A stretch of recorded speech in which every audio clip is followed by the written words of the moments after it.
got a new bar about a week ago. Got the Uesaka comp, pretty stoked on it. Gonna do a quick kind of compare and contrast today against the Eleiko IWF training bar that I already have.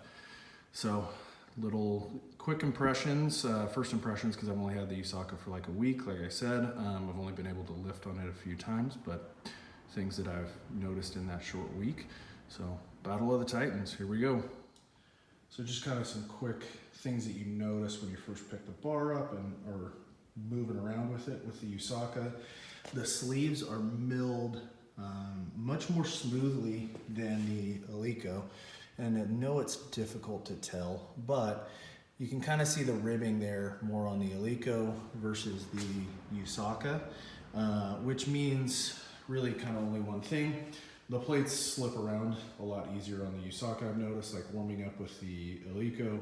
The plates pretty much stay in place with lighter weights, lower reps, just kind of messing around, whereas with the Uesaka, you got to throw a collar on really if you're doing anything, otherwise things are going to move around.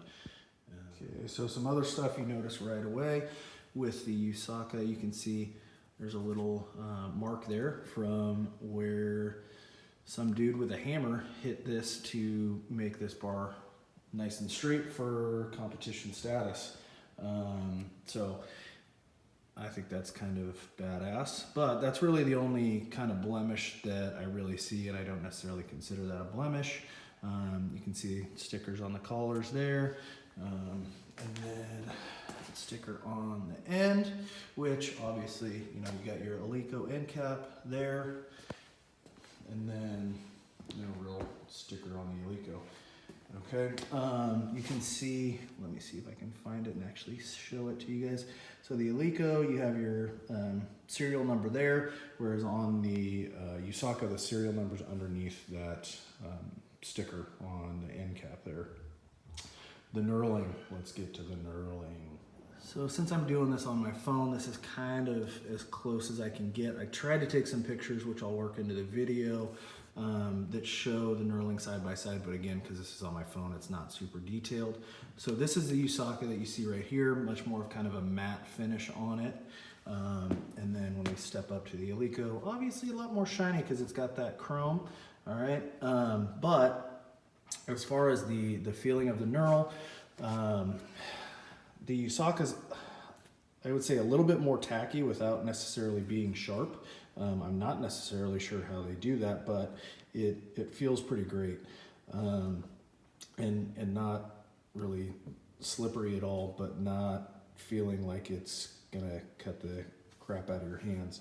That being said, I love the knurl on the Eleiko as well. I don't have any issues with it, and I don't think it's too sharp, but somehow the Uesaka feels more tacky without being more sharp. And like I said, I don't know how to explain that, but I really enjoy both of these bars and their knurl pattern. The center pattern, the one on the Uesaka is hilariously passive. Like, it literally looks like somebody just whispered it on with a stencil. Whereas on the Eleiko, it's a little bit more noticeable. It's definitely more passive than out here, but it's still there. This, you can barely even feel it. So.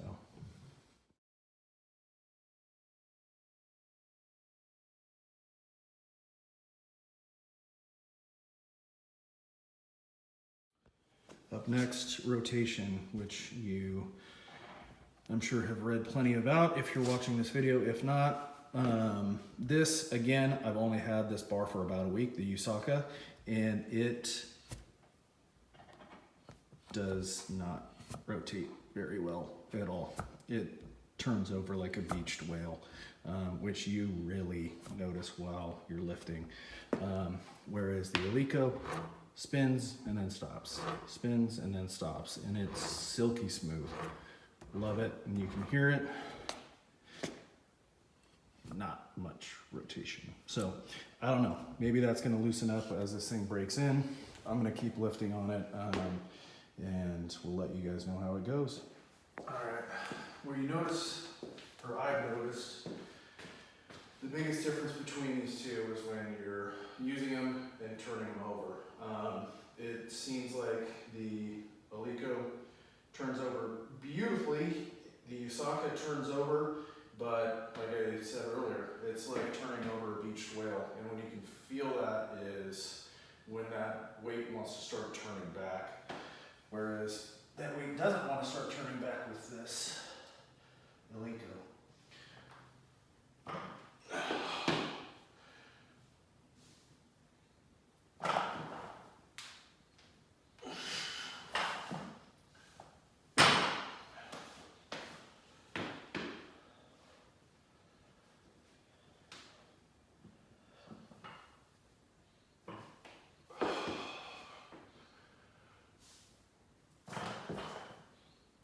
See that?